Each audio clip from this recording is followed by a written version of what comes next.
Hi guys, మేమైతే నాకైతే తెలుగు రాదు. వరదపాలెంకేమో వచ్చిన్నారు, కానీ మేము బైక్లోనే వచ్చాము. నెల్లూరుతో వరదపాలెం.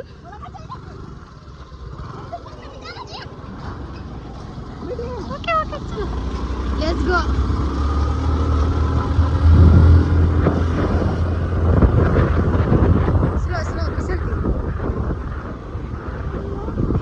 ఇక్కడ నుంచి 3 కిలోమీటర్స్ ఉంటా ఫ్రెండ్స్. వాటర్ ఫాల్స్ చూడండి ఫ్రెండ్స్, ఎట్లా ఉంది మీకు. కానీ ఇక్కడ చాలా ఎండగా ఉంది. బైక్ అయితే చాలా జర్నీగా వచ్చాము. నాకైతే తెలుగు రాదు. నేను చెప్పే మాటలకి కొంచెం మీరే అర్థం చేసుకోవాలా.